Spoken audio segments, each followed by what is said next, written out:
नमस्कार, स्वागत है आपका एबीपी गंगा में। मैं हूं अवधेश। हमारा खास कार्यक्रम मुद्दे की बात आप देख रहे हैं और सबसे पहले बात कन्नौज की, जो इत्र कारोबारी पीयूष जैन को लेकर चर्चा में है और इस वक्त यूपी की सियासत का सबसे बड़ा अखाड़ा बन गया है। इसे लेकर भाजपा और सपा आमने सामने हैं। अब इसी कन्नौज से अखिलेश यादव कल एक बड़ी प्रेस कॉन्फ्रेंस करने वाले हैं। इस प्रेस कॉन्फ्रेंस में अखिलेश क्या बोलेंगे, इस पर पूरे देश की निगाहें टिकी हैं, क्योंकि आज अखिलेश ने शिक्षक भर्ती के मोर्चे पर भाजपा पर जमकर निशाना साधा। लेकिन सवाल बड़ा है कि क्या चुनाव में बेरोजगारी और नौकरी मुद्दा बन पाएगा।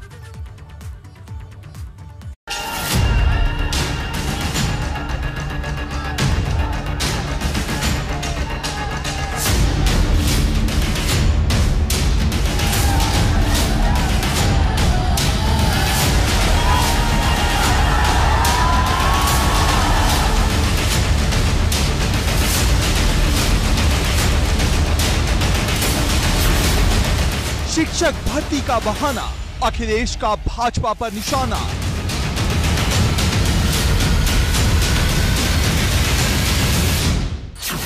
बाईस की लड़ाई, अब कन्नौज से होगी चढ़ाई।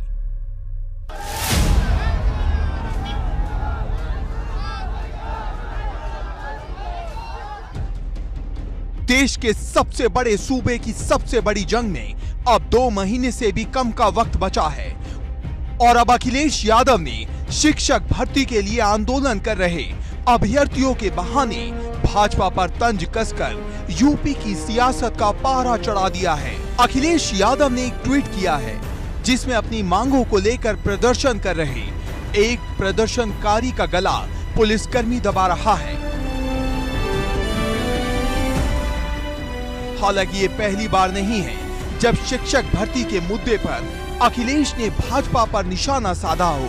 वो अपनी रैलियों में अक्सर इस मोर्चे पर सूबे की सरकार पर निशाना साधते रहे हैं। ये मुख्यमंत्री जो हमारे झूठे मुख्यमंत्री हैं, विज्ञापन दे रहे हैं, बड़े बड़े विज्ञापन दे रहे हैं और बड़े बड़े भाषणों में ये कह रहे हैं कि उन्होंने लाखों नौकरियां दी हैं, करोड़ों रोजगार दिए हैं। तो अगर वो सच्चे विज्ञापन थे तो आज नौजवानों को रोजगार क्यों नहीं मिल रहा है? वो झूठे विज्ञापन थे, ये सच्चे बेरोजगार हैं। वो झूठे विज्ञापन पैसों से दिए गए हैं, ये सच्चे नौजवान हैं जो लाठी खा रहे नौकरी के लिए। लेकिन सवाल बड़ा है, क्या यूपी के चुनाव में शिक्षक भर्ती एक मुद्दा होगा? क्योंकि अखिलेश यादव लगातार इसे हवा दे रहे हैं और जमकर नौकरी और बेरोजगारी का मुद्दा उठा रहे हैं। लेकिन इन सब के बीच अब सबकी निगाहें अखिलेश की कन्नौज की प्रेस कॉन्फ्रेंस पर टिकी है। इस वक्त हम कन्नौज जिले के समाजवादी पार्टी कार्यालय में खड़े हैं और कल इसी कार्यालय में सपा के राष्ट्रीय अध्यक्ष अखिलेश यादव एक प्रेस कॉन्फ्रेंस 12:30 बजे करने वाले हैं। वैसे देखा जाता है कि इस तरह की जो प्रेस कॉन्फ्रेंस है वो प्रदेश मुख्यालय यानी लखनऊ में हुआ करती थी, लेकिन कल यहाँ पर 12:30 बजे ये एक प्रेस कॉन्फ्रेंस है यहाँ पर। शुक्रवार को अखिलेश यादव कन्नौज में होंगे, जो इस वक्त इत्र कारोबारी पीयूष जैन को लेकर खूब चर्चा में है, जिसका कनेक्शन भाजपा सपा से जोड़ रही है और लगातार हमले कर रही है। भ्रष्टाचार का संपूर्ण उन्मूलन हुआ है। ये इत्र के व्यापारी के वहां से जो 250 करोड़ के ठेले निकल रहे हैं ना, ठेले, अखिलेश जी बड़े मचलन में आ गए। भैया अखिलेश, आपको क्या तकलीफ है? अगर आपके नहीं है तो क्या तकलीफ है? टैक्स नहीं भरा है, सरकार पकड़ेगी। पकड़ना चाहिए या नहीं पकड़ना चाहिए? पकड़ना चाहिए या नहीं पकड़ना चाहिए?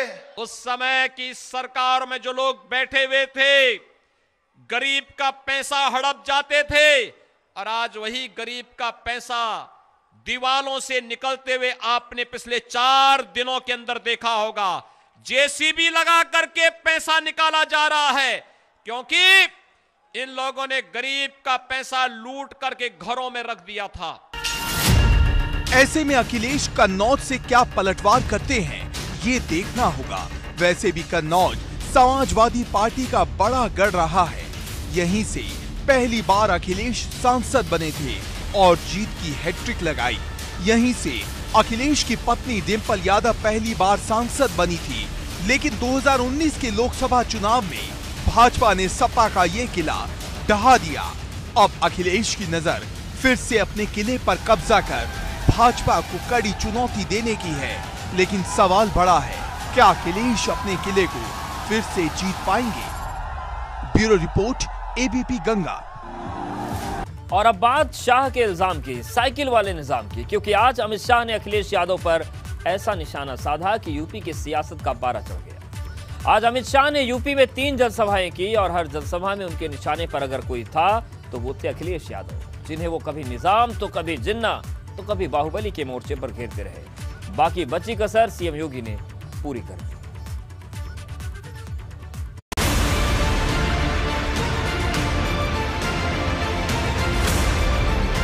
अखिलेश पर शाह का इल्जाम, याद दिलाया सपा का निजाम। यूपी की लड़ाई बाहुबली से बजरंग बली पर आई। यूपी में फिर से जीत का परचम लहराने के लिए भाजपा ने अपनी पूरी ताकत लगा दी है और सबसे ज्यादा जोर अगर इस वक्त कोई लगा रहा है तो वो नाम है अमित शाह, जो न सिर्फ अखिलेश यादव को खुली चुनौती दे रहे हैं बल्कि हर मंच से हर जगह अपने विरोधियों को खुलकर ललकार रहे हैं। गुरुवार को अमित शाह ने समाजवादी पार्टी पर निजाम का ऐसा हमला बोला कि यूपी का सियासी पारा चढ़ गया। अखिलेश बाबू, आपका निजाम का मतलब शासन होता है। निजाम का मतलब क्या था? जरा उत्तर प्रदेश की जनता को सच सच बताइए। उनके निजाम का मतलब है एन से नसीमुद्दीन, आई से इमरान मसूद, जेड से आजम खान और एम से मुख्तार अंसारी। अमित शाह के निजाम वाले अटैक पर समाजवादी पार्टी कहती है कि शाह ने जितने भी नाम गिनाए उनमें आजम खान को छोड़कर सबसे उनका 36 का आंकड़ा है। ऐसे में ये सपा का निजाम भला कैसे हुआ? 2 आदमी जिनका नाम ले रहे हैं वो तो समाजवादी पार्टी के ही नहीं है। सपा बसपा के संघर्ष के दौर में बहुत सारे लोग हमारे कट्टर खिलाफ रहे हैं। वो परेशान हैं कि ये देश विकास की बात क्यों कर रहा है, रोजगार की बात क्यों कर रहा है, ये देश के लोग किसान अपनी परेशानी की बात क्यों कर रहा है, महिलाएं सुरक्षा क्यों मांग रही हैं। वो तो घुमा फिरा के चाहते कि हिंदू मुसलमान हो जाए।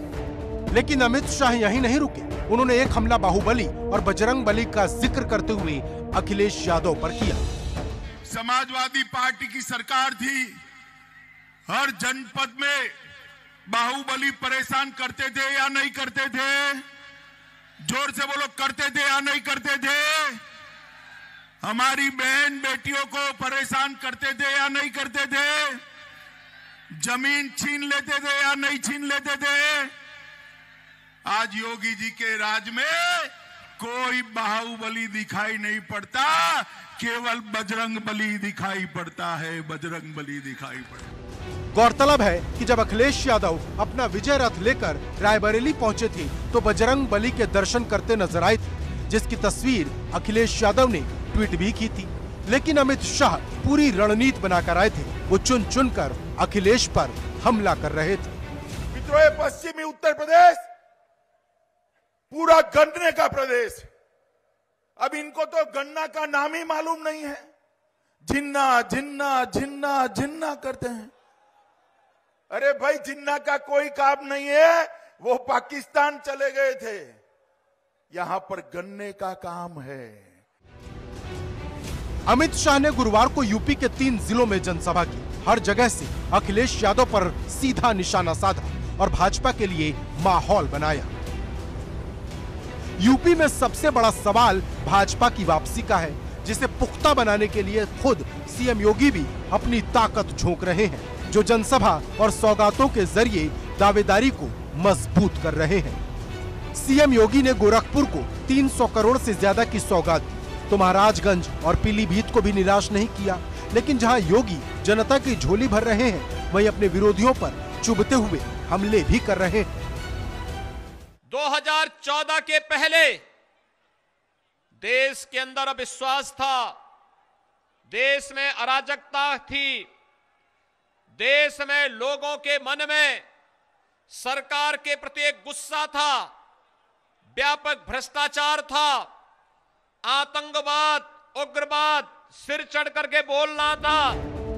2017 में भाजपा ने 325 सीटें जीती थी और अब 22 में भी भाजपा ने 300 पार का नारा दिया है। लेकिन सवाल बड़ा है कि क्या इस बार भाजपा की ये ख्वाहिश पूरी होगी, क्योंकि यूपी में हर 5 साल में सत्ता परिवर्तन का ट्रेंड पिछले कुछ समय से दिखाई देता है। लेकिन भाजपा हिंदुत्व को हथियार बनाकर इस ट्रेंड को ही बदलने का दम भर रही है। अब ये बदलेगा या नहीं, इस पर पूरे देश की निगाहें टिकी हैं।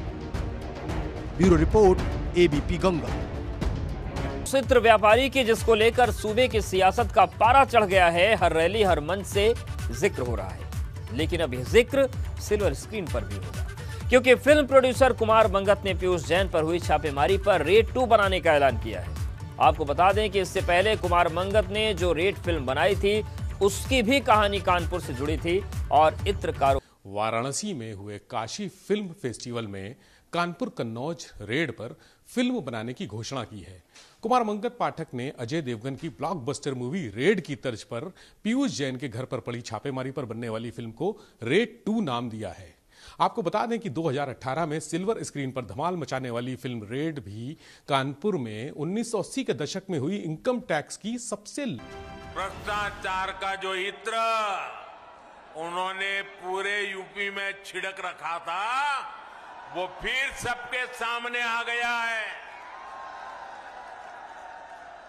लेकिन अब वो मुंह पे ताला लगा के बैठे हैं, क्रेडिट लेने के लिए आगे नहीं आ रहे हैं। नोटों का जो पहाड़ जो पूरे देश ने देखा, वही उनकी उपलब्धि है। भ्रष्टाचार का संपूर्ण उन्मूलन हुआ है। ये इत्र के व्यापारी के वहां से जो 250 करोड़ के ठेले निकल रहे हैं ना, ठेले, अखिलेश जी बड़े मचलन में आ गए। भैया अखिलेश, आपको क्या तकलीफ है? अगर आपके नहीं है तो क्या तकलीफ है? टैक्स नहीं भरा है, सरकार पकड़ेगी। पकड़ना चाहिए नहीं पकड़ना चाहिए? 2017 के पहले प्रदेश के अंदर क्यों नहीं होता था? कारण साफ था, गरीब का पैसा कहां जाता था। उस समय की सरकार में जो लोग बैठे हुए थे, गरीब का पैसा हड़प जाते थे और आज वही गरीब का पैसा दीवालों से निकलते हुए आपने पिछले 4 दिनों के अंदर देखा होगा। सियासत दोनों तरफ से हो रही है, क्योंकि भाजपा सपा पर निशाना साध रही तो अखिलेश जमकर पलटवार कर रहे हैं। इतना ही नहीं, अखिलेश यादव कन्नौज में प्रेस कॉन्फ्रेंस भी करने वाले हैं। पीयूष जैन जिनके वो घर में छापा पड़ा है, जिनके यहाँ अभी भी नोट निकल रहे हैं, अब तो नोट निकलना बंद हो गए हैं। बेसमेंट में नोट निकले, दीवालों में नोट निकले, लॉकर्स में नोट निकले। जिम्मेदार कौन है?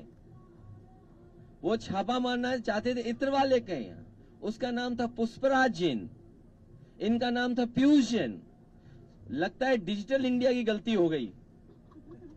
पुष्पराज जैन की जगह पीयूष जैन आ गए, तो पीयूष जैन के यहाँ छापा मार दिया। लेकिन सवाल बड़ा है कि करोड़ों अरबों की बेनामी संपत्ति का कुबेर असल में किसका मित्र है? क्योंकि अभी तो सब राजनीतिक दल इससे पल्ला झाड़ने में लगे हैं। लेकिन जब ये कहानी लाइट कैमरा एक्शन के साथ सिल्वर स्क्रीन पर बैकग्राउंड म्यूजिक के साथ आएगी तो कई अनसुने रहस्य भी सामने आएंगे। विवेक त्रिपाठी, एबीपी गंगा। सफर की और सुहाना फिर क्यों गुटखा खाना, हम बात कर रहे हैं कानपुर मेट्रो, जिसके शुरू होने से कानपुर वालों के सफर करने का अंदाज बदल गया। लेकिन साफ सफाई को लेकर जो पाबंदी लगाई गई है वो गुटखा खाने वालों को कुछ पसंद नहीं आ रहा है, क्योंकि कानपुर जितना चमड़े के कारोबार के लिए फेमस है, उतना ही गुटखा बनाने और खाने के लिए। ये रिपोर्ट देखिए।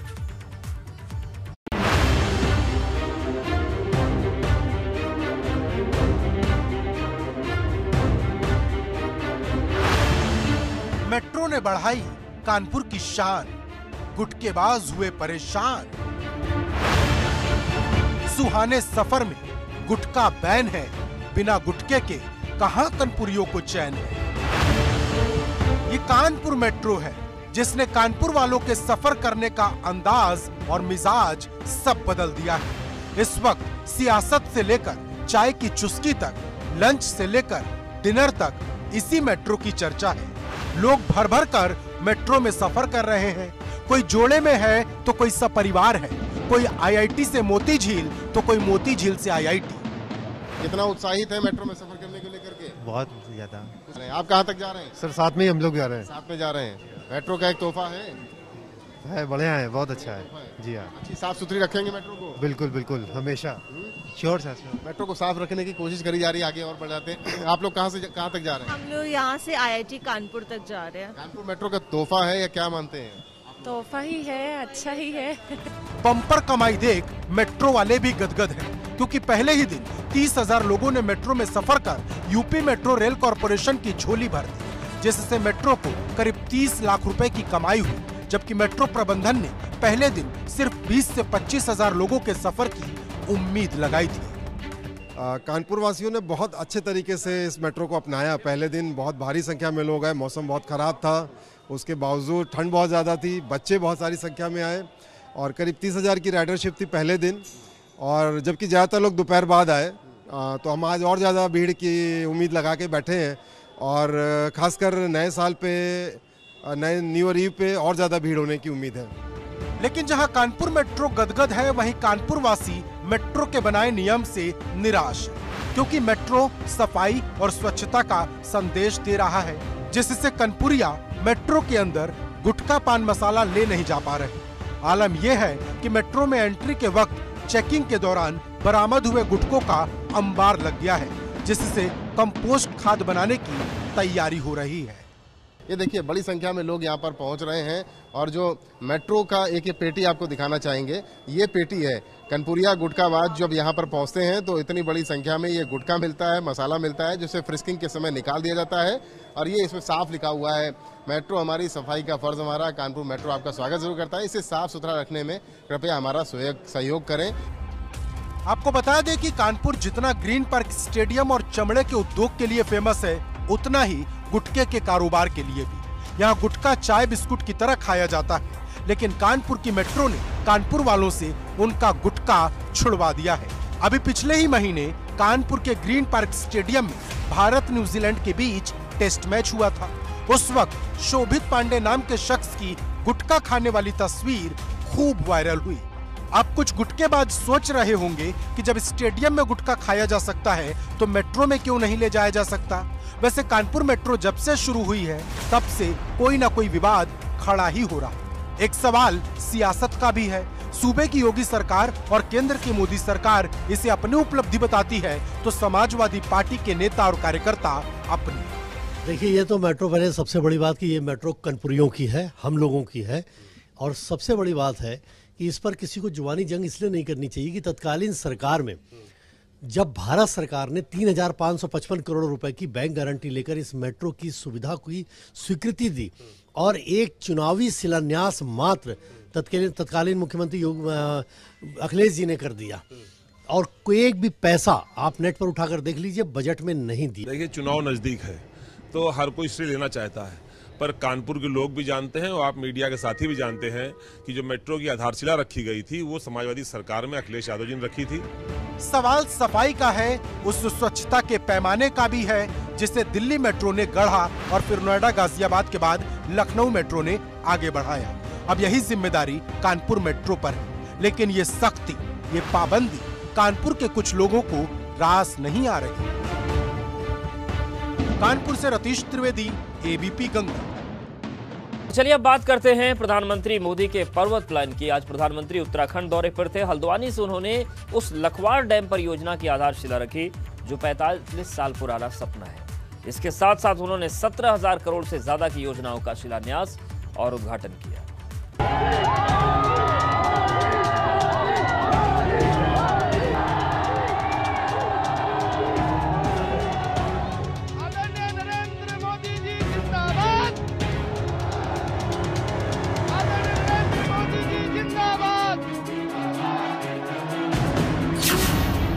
देवभूमि का दिल जीतने पहुंचे पीएम मोदी। आज कुमाऊं आने का सौभाग्य मिला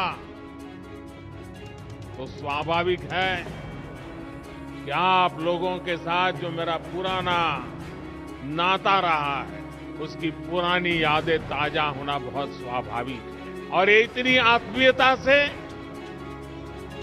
आपने जो आज उत्तराखंड की टोपी पहनाई है, मेरे लिए इससे बड़ा गर्व क्या हो सकता है। पहाड़ से पीएम की सामर्थ्य वाली हुंकार। उत्तराखंड के लोगों का सामर्थ्य इस दशक को उत्तराखंड का दशक बनाएगा, ये मेरा पक्का विश्वास। विरोधियों पर चुभते हुए तीखे बाण। कनेक्टिविटी के साथ साथ राष्ट्रीय सुरक्षा के हर पहलू को अनदेखा किया गया।